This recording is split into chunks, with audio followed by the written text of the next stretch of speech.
Hola a todos, mi nombre es Sandra Vela y hoy quiero acompañarlos en una charla que se llama Habilidades Sociales. Vamos a hablar de qué son las habilidades sociales, para qué son las habilidades sociales y algunas técnicas que nos pueden ayudar a desarrollar esas habilidades sociales. ¿Listo? Entonces vamos primero a preguntarnos, no con compañeros, sino que en este caso lo vamos a hacer nosotros mismos, ¿con qué personas nos resulta más fácil conversar?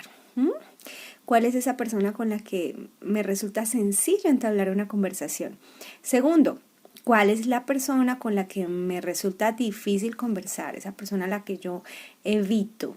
Y tercero, ¿cuál fue la conversación más agradable que hemos tenido recientemente y la menos agradable? ¿Se acuerdan? Resulta que las habilidades sociales son esas capacidades y destrezas que nos permiten relacionarnos de forma adecuada, ¿cierto? Y al mismo tiempo podemos expresar sentimientos, opiniones, deseos y necesidades sin experimentar emociones negativas, tensión, ansiedad. Entonces, muchas veces nosotros sí expresamos nuestros sentimientos, opiniones y deseos, pero quedamos con una sensación maluca. Tal vez de haber ofendido al otro o de no haber dicho lo que realmente queríamos decir.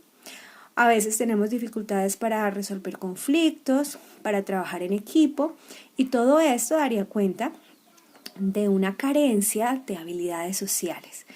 ¿Por qué son importantes las habilidades sociales? Básicamente nos permiten relaciones óptimas y satisfactorias. Y eso es lo más importante que hay en la vida. Hay estudios que muestran que lo que nos permite a nosotros ser felices básicamente es relacionarnos bien. Segundo, son fundamentales en la vida laboral. Los reclutadores de talento, los cazadores de talento cada vez están más pendientes de estas habilidades sociales porque determinan el éxito laboral de las personas y generan crecimiento en las empresas y las instituciones y además favorecen el crecimiento personal. Finalmente, permiten también el logro de objetivos tanto a nivel personal como institucional y disminuyen los conflictos y las dificultades. Entonces, para cualquier persona que tiene como objetivo el desarrollo profesional, el desarrollo de las habilidades sociales debe hacer parte de sus objetivos. Miren lo que dice este psicólogo Vicente Caballo. Si no son felices en su vida social, difícilmente lograrán ser felices en la vida en general. Muchas personas señalan algo como lo siguiente: ay no, ese profesor es un teso, pues es una porquería de persona, pero es súper buen profesional. No, chicos, eso no existe. Si nosotros no nos logramos llevar bien con la gente a nivel personal, si no nos relacionamos bien en nuestra vida social, no somos profesionales completos. Entonces, este asunto es muy importante porque no se va a desarrollar por casualidad. ¿Son habilidades que podamos aprender? Claro que sí, pero necesitamos proponérnoslo para poder lograrlo. Entonces, una habilidad muy simple, que para algunas personas podrá ser algo muy sencillo y se les da con mucha naturalidad, es la de iniciar, mantener y cerrar conversaciones, ¿sí? Pero para muchas personas algo tan simple como esto es muy complejo y esas personas cuando llegan a un entorno, por ejemplo, nuevo, son las personas que se quedan escondidos en un rincón, comen solitos, tienen alguna dificultad pero no le dicen a nadie porque no saben cómo acercarse al otro, romper ese hielo y arrancar una conversación. Entonces, ¿por qué es importante esta habilidad? Para cultivar el apoyo social, evitar el aislamiento, conseguir un empleo. Les cuento, por ejemplo, de mi esposo que tiene esa habilidad súper alta. Él tiene una habilidad tremenda de conversar con la gente en el semáforo, en el supermercado, en cualquier lugar, y esto ha hecho que su repertorio de contactos sea muy grande, generándole también la posibilidad de emplearse fácilmente y logrando un desarrollo profesional mucho más amplio. Entonces, fíjense que algo tan simple como iniciar, mantener y cerrar conversaciones puede ser determinante en el éxito laboral. Establecer relaciones de intimidad. Si sabemos conversar, podemos también acercarnos al otro. Y no hay nada tan satisfactorio como estar cerca de alguien, saber que una persona representa para mí una relación estrecha, me enriquece, me hace sentir valioso. hacer amigos, por ahí dicen que los amigos son más importantes que el dinero, yo estoy de acuerdo con eso, y finalmente resolver conflictos, que resolver conflictos es el pan de cada día, ¿cierto? Problemas es lo que hay, así que tener habilidades para resolverlos es un determinante para el éxito. Hay 3 tipos de estilos que nosotros podemos tener en nuestras habilidades sociales. Y vamos a empezar por este, que es el inhibido. Las personas inhibidas son ese tipo de personas que pareciera que no tienen respeto hacia sí mismos. Entonces como que todo el mundo le pasa por encima y no dice nada, no importa que barran, trapeen y planchen con él, se queda calladito. Entonces estas personas están tan preocupadas por agradarle al otro que no importa si esa persona pasa por encima de sus propios derechos. Sin embargo, experimentan mucha ansiedad interpersonal. Ellos se ven agradables, educados y atentos, pero interiormente, en su propio ser, pueden estar muy aburridos, tensos y frustrados. No lo manifiestan, no lo dicen porque no quieren que el otro les moleste eso que ellos están experimentando. Como ellos no exigen nada, no piden nada, usualmente reciben muy poco de los demás. La gente no piensa en ellos y se sienten incomprendidos, ignorados y utilizados. Entonces, muchas veces estas personas pueden estar experimentando muchísimo malestar emocional, pero nadie se da cuenta. Pueden ser ese tipo de personas que el jefe les pone trabajo y ellos hacen y de todas maneras nadie les agradece, nadie les reconoce. Entonces van alimentando internamente una sensación de frustración y de ansiedad que puede hacer que finalmente terminen experimentando un episodio de ira descontrolada, que la gente es que, pero mira lo que era todo tranquilito y de un momento para otro sacó las uñas. No fue de un momento para otro. Esta persona venía acumulando hasta que ya no dio más y ya entonces manifestó sus dificultades de una forma inapropiada, ¿cierto? Entonces, el siguiente es el agresivo. Este estilo de manifestación y de comunicación entonces tiene una ausencia de respeto hacia los demás. No le importa el derecho del otro, no le importa lo que piense, lo que sienta el otro. Lo que le importa es sus propios intereses. Carece de empatía. Sentir o pensar como el otro puede estar experimentando una emoción desconocido por completo para este tipo de persona. Ay, pero mira que esa pobre persona está tan cargada, ¿qué me importa que lo haga él, cierto? Ay, pero mira que se puede sentir mal si le dices eso. A mí me da lo mismo como se sienta el otro. Este tipo de persona agresiva puede manifestar su agresión de forma directa o de forma indirecta.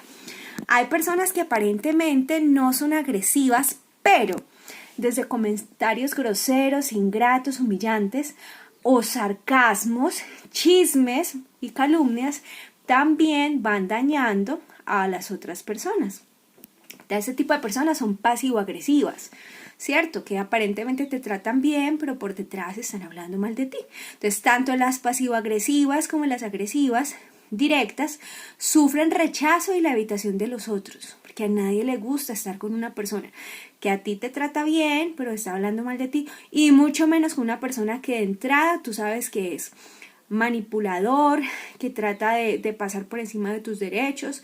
Obviamente este tipo de personas no son queridas ni apreciadas de forma genuina, aunque ellos parecen no darse cuenta de la situación. Su comportamiento es muy egoísta y manipulador y hace que la gente a su alrededor se sienta muy molesta y experimente mucho malestar.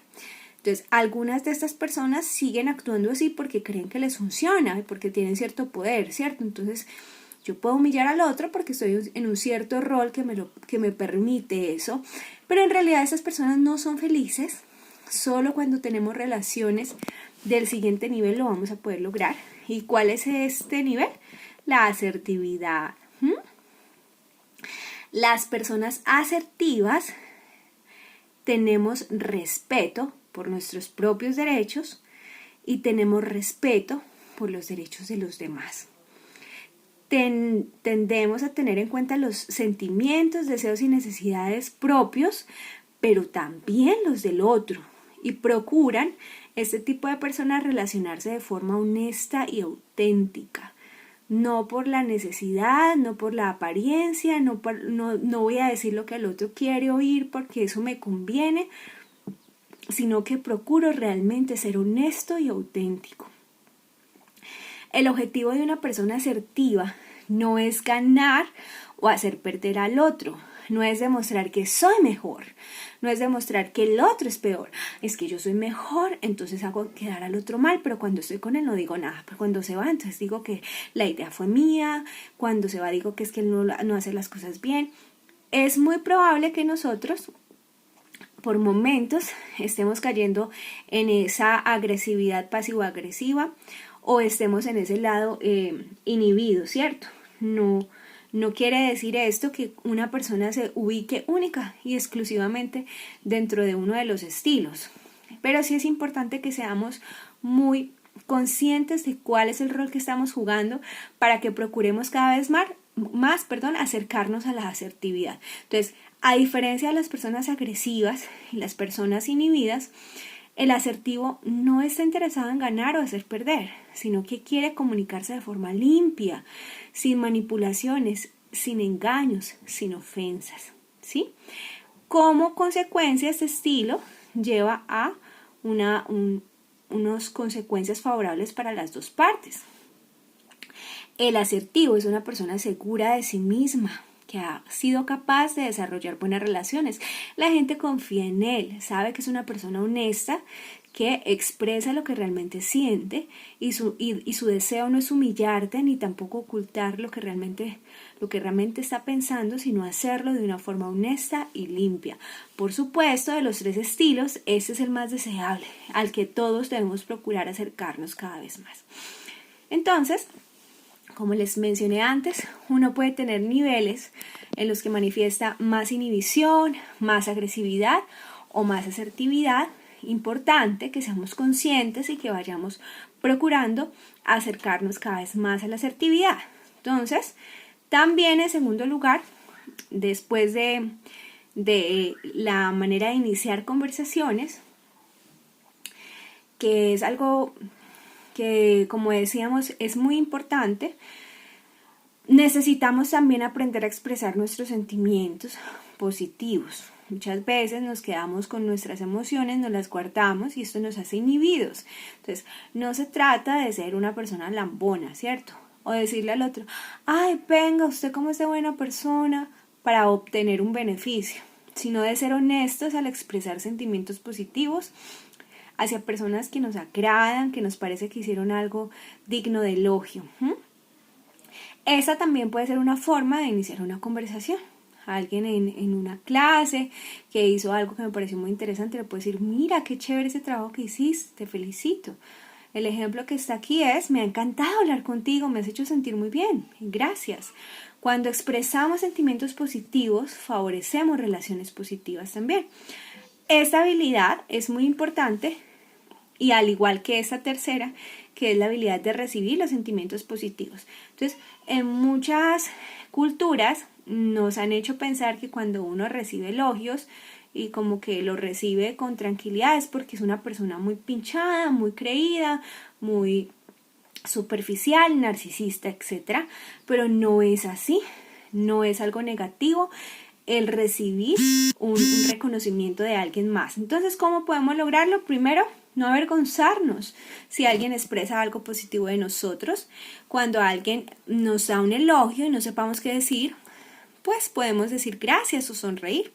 Y finalmente, tanto expresar sentimientos positivos como aceptarlos hace que nuestras relaciones mejoren, ¿cierto? Entonces, no hay nada tan incómodo como uno decirle a la otra persona, mira cómo te salió de bonita esa exposición. Ay, no, me salió horrible.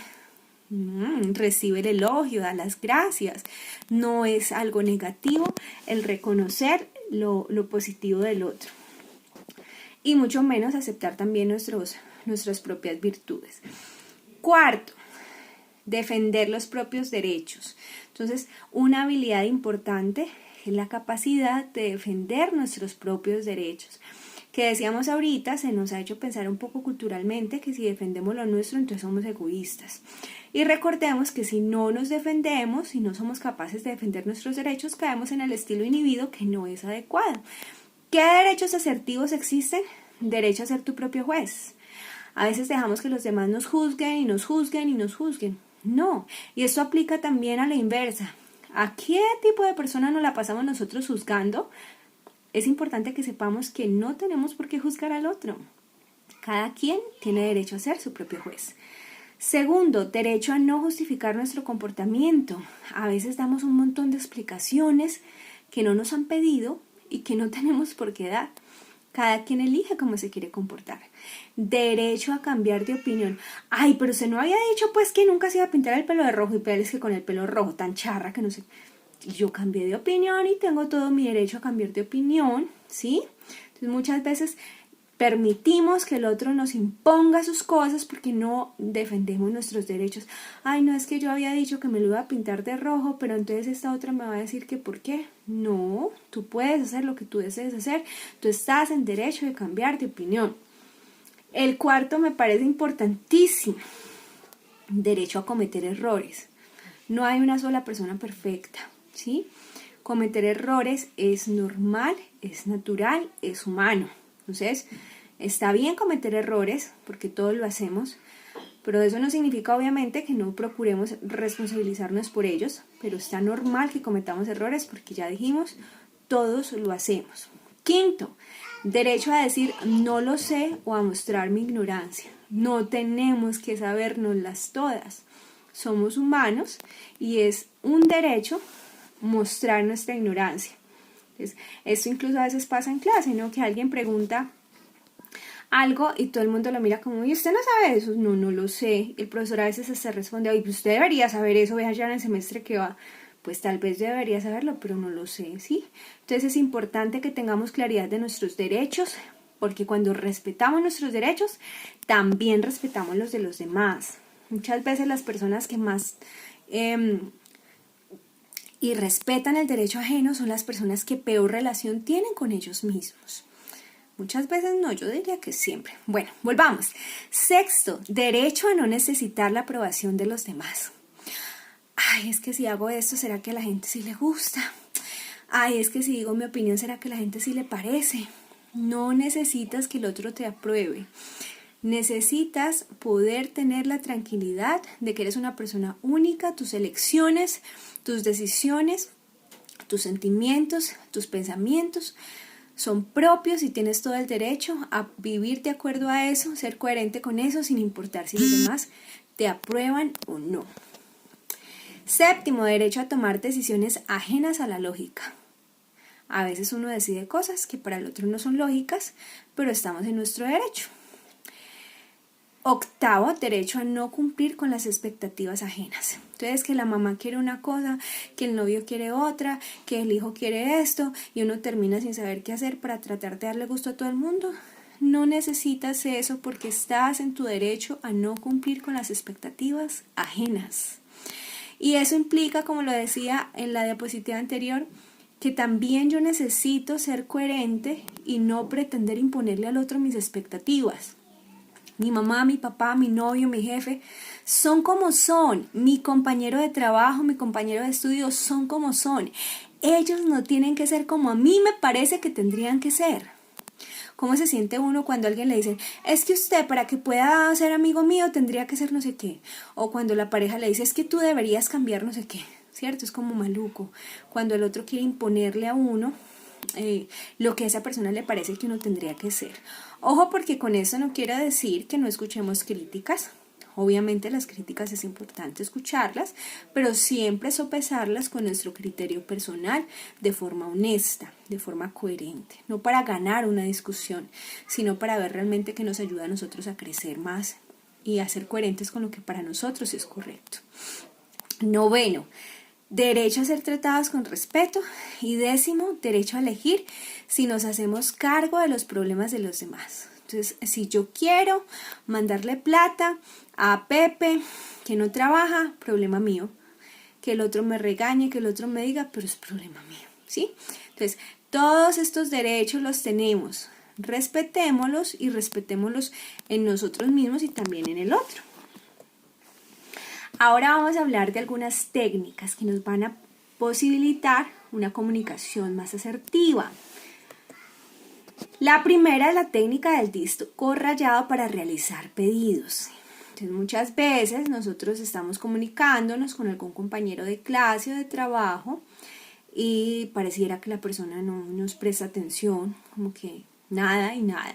Entonces, ¿en qué consiste la técnica? En repetir el mismo argumento una y otra vez de forma paciente y tranquila. Esta es la clave de esta técnica. Repetir el argumento de forma paciente y tranquila, sin entrar en discusiones. Entonces, el ejemplo que tenemos aquí es de Laura, quien ha estado con su compañera. La compañera le ha dicho varias veces: me haces por favor me haces el favor, y me pasas una fotocopia de los apuntes. Y Laura nada, que para bolas. Pero esa compañera, muy asertiva, le repite y le repite con la misma tranquilidad y paciencia de la primera vez. ¿Me haces fotocopia de los apuntes? Por favor. ¿Me haces fotocopia de los apuntes? Laura, hazme el favor y me sacas fotocopia de los apuntes, que no tengo tiempo. Esta técnica da por hecho que el otro no es que no nos quiera ayudar, sino que de repente no nos ha escuchado o en el momento no ha podido hacerlo. Esta técnica le da al otro el beneficio de la duda, que esto es algo clave para tener relaciones sociales satisfactorias. Cuando nosotros pensamos que el otro no hace las cosas porque nos quiere molestar, porque es mala clase, no estamos dándole al otro el beneficio de la duda. La idea del beneficio de la duda es pensar del otro lo mejor, de manera que nosotros mismos podamos beneficiarnos. ¿Listo? La siguiente es la técnica del disco rayado, esta vez no para pedir un favor, sino para decir que no. Y se trata de repetir el mismo argumento sin tener en cuenta el contenido de lo que nos dicen, sin perder la calma y sin tratar irrespetuosamente a la otra persona, ¿cierto? Entonces, un ejemplo súper típico aquí es cuando a uno lo llaman de un banco a ofrecerle un crédito, una tarjeta de crédito, y la persona empieza: vea, es que tiene aprobado un crédito, muchas gracias, no me interesa. Ay, es que mira, ¿por qué no le interesa? Muchas gracias, no me interesa. Es que vea que si no he vendido nada en todo el día no va a tener que comer, muchas gracias, no me interesa. Suena un poco frío, ¿no? Pero es entender que los argumentos del otro no deberían hacer cambiar mi posición, porque entonces me estaría dejando manipular. Y no está bien eso. Yo caería en esa posición inhibida que no es adecuada. Entonces el ejemplo que tenemos aquí dice así. Un ejemplo un compañero quiere que le pases la copia del trabajo y usa diferentes argumentos para convencerte. Es que no entiendo el trabajo. Yo le respondo: es tu responsabilidad, inténtalo. Pero no tengo suficiente tiempo. Es tu responsabilidad, inténtalo. Esa materia es muy dura para mí. Es tu responsabilidad, inténtalo. ¡Ay! No te importa que me saque un 0. Es tu responsabilidad, inténtalo. Si fueras tú el del problema, yo te ayudaría. Es tu responsabilidad, inténtalo. Porque recordemos que el otro va a tratar de usar todos los argumentos que pueda para convencerme a mí de algo que le beneficia. Yo necesito mantenerme en mi posición de respetar mi derecho a decir que no. Bueno, la tercera es la técnica del sándwich para decir que no. Arranca con algo positivo, algo agradable. Luego, en el paso 2, yo rechazo la invitación y en el paso 3, refuerzo nuevamente con algo agradable. Esta técnica la usamos con personas que amamos, con personas que queremos que no se vayan a sentir mal por nuestra negativa, pero al mismo tiempo estamos siendo honestos. El ejemplo es: un amigo te llama para que lo acompañes al cine, pero tú quieres quedarte en la casa, tal vez ir otro día. Entonces tú le vas a decir: gracias por contar conmigo, la parte del refuerzo positivo, ¿cierto? Pero prefiero quedarme en casa, el rechazo de la petición. Aunque si quieres podemos quedar otro día, decir algo agradable al final. Entonces con esa técnica estamos siendo asertivos porque estamos diciendo claramente lo que pensamos, lo que sentimos, y al mismo tiempo estamos teniendo en cuenta también las emociones del otro. La técnica número 4, la técnica de la aserción negativa. ¿En qué consiste? Bueno, permite que nosotros reaccionemos de una forma distinta cuando alguien nos hace una observación o nos critica por algo que hemos hecho, ¿cierto? Entonces el ejemplo está, ahí ese corte de pelo no te sienta muy bien. Nosotros le respondemos, es verdad, me queda mejor el pelo largo. Entonces muchas veces nosotros tratamos de defendernos y ahí nos ponemos en discusiones, no pasa nada si reconocemos que sí, que cometimos algún error. Entonces, por ejemplo, en una exposición o en una entrevista, se notaba que estabas nervioso durante la entrevista. Sí, es verdad, estaba nerviosa. Estás llegando media hora tarde. Sí, es cierto, disculpa, he llegado tarde. A veces defendemos lo indefendible. Ve, Sandra, pero es que llegaste tarde. Ay, pero es que mira que es que con todo el tráfico que había y no sé qué. No, sí, reconozco que llegué tarde, por favor, discúlpame. Sandra, pero es que este trabajo todavía no está completo, deberías haberlo completado. Ay, no, pero es que yo hice lo mejor que pude, no sé qué. Sí, tienes toda la razón, el trabajo no está completo. Entonces esta técnica consiste en reconocer nuestros errores, en dejar de defendernos, porque no pasa nada que nos hayamos equivocado. Recordemos que tenemos ese derecho al error, y así como tenemos ese derecho al error, es importante que sepamos reconocerlo, que podamos decirlo con tranquilidad. Sí, estaba nervioso, sí, me equivoqué, sí, tomé una mala decisión. Todos nos podemos equivocar. Eso no está mal y al reconocerlo no nos hace peores, al contrario, nos da mucha más fortaleza, mucha más grandeza. Quinta, la técnica del banco de niebla.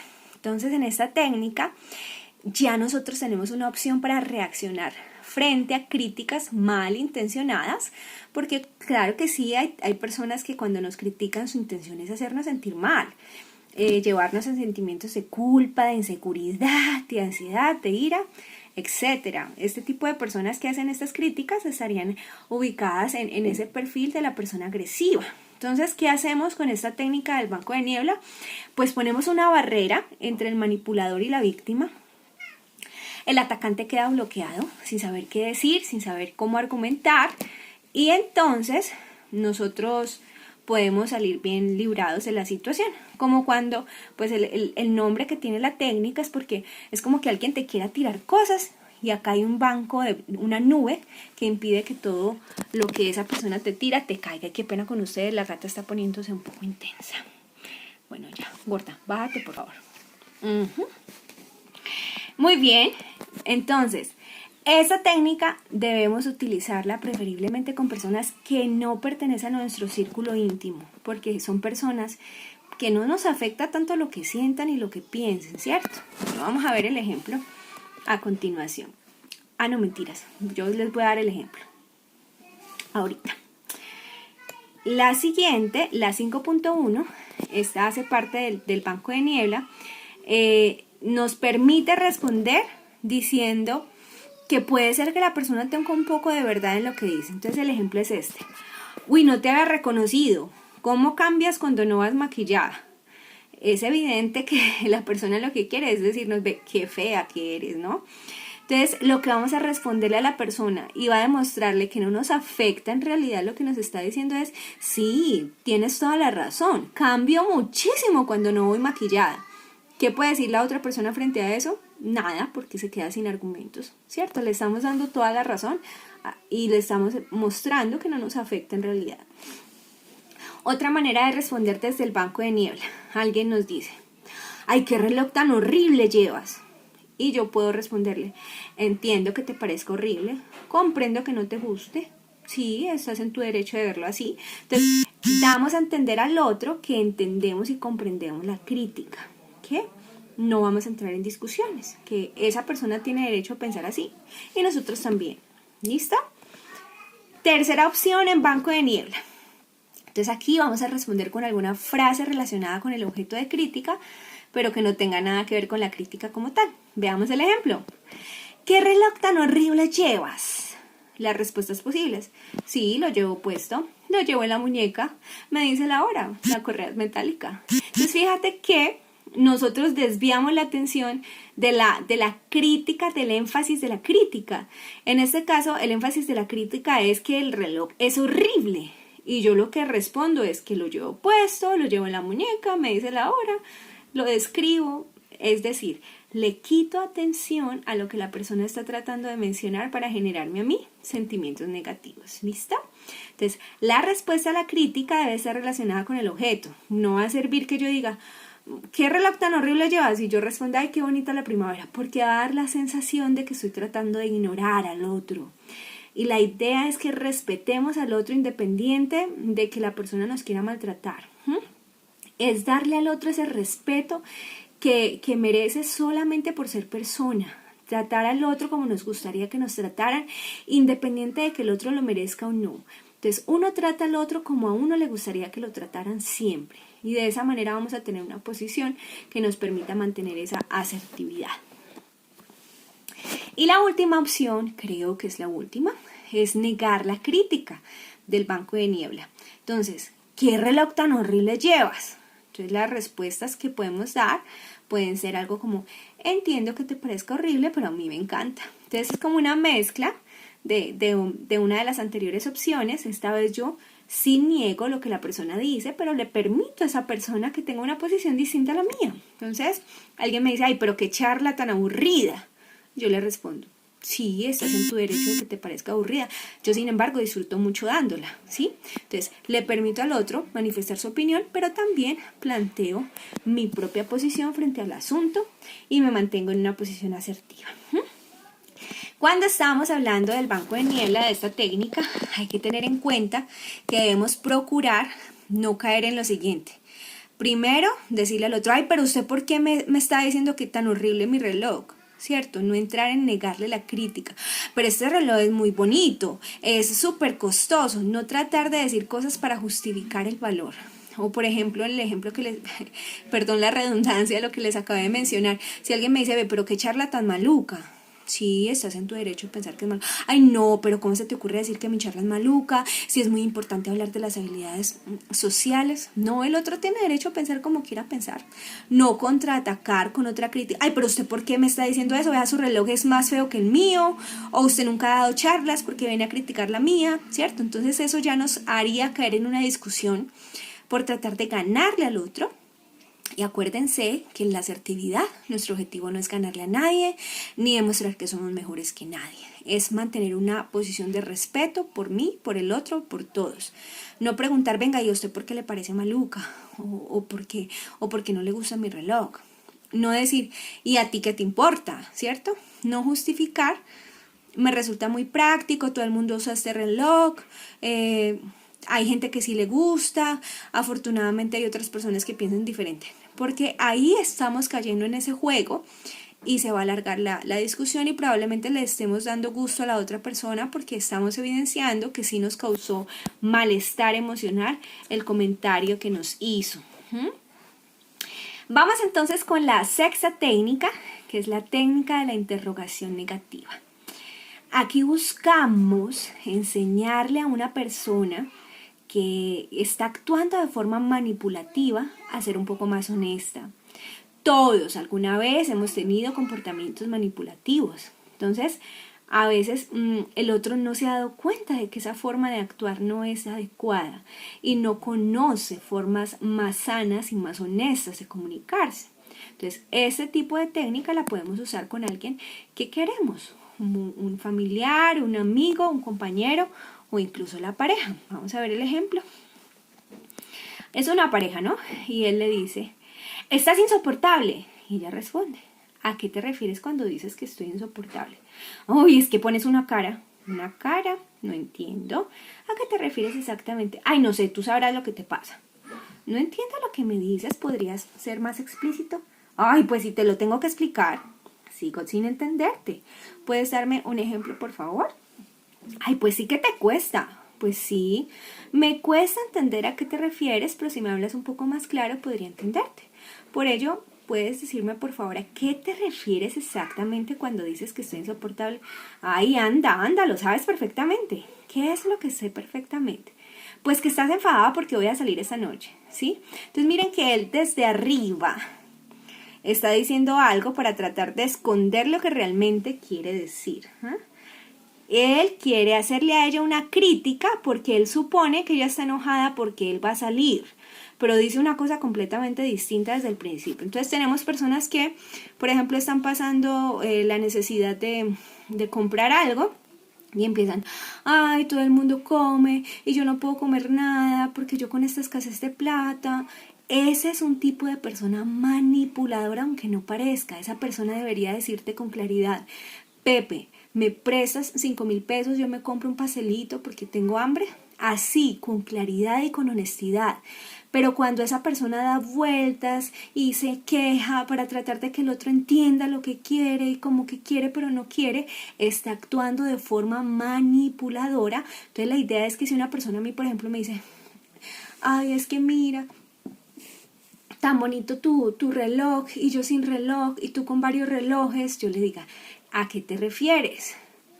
¿Qué es lo que quieres decir con eso? Hasta que la persona logre ser capaz de decirme con claridad, ¿me regalas uno de esos relojes? ¿Sí? Es decir, llevar a la persona a que procure ser honesta y diga con claridad lo que necesita.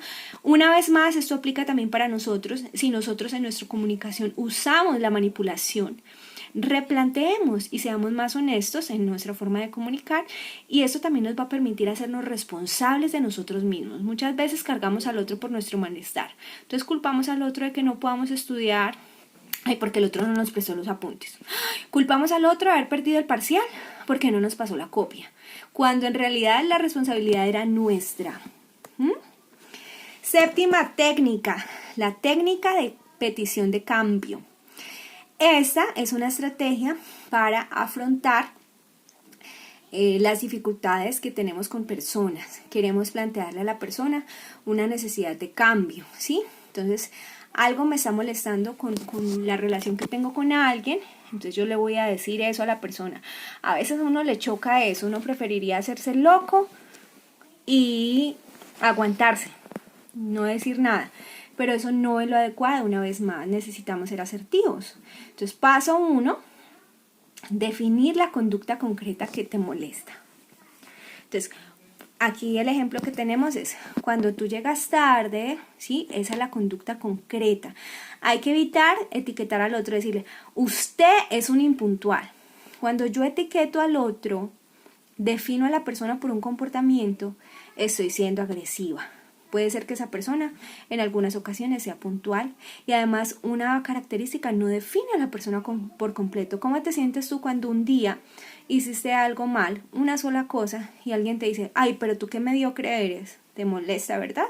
Y además lo percibes como algo injusto, así que hay que evitarlo también cuando vamos a expresarle a alguien una petición de cambio.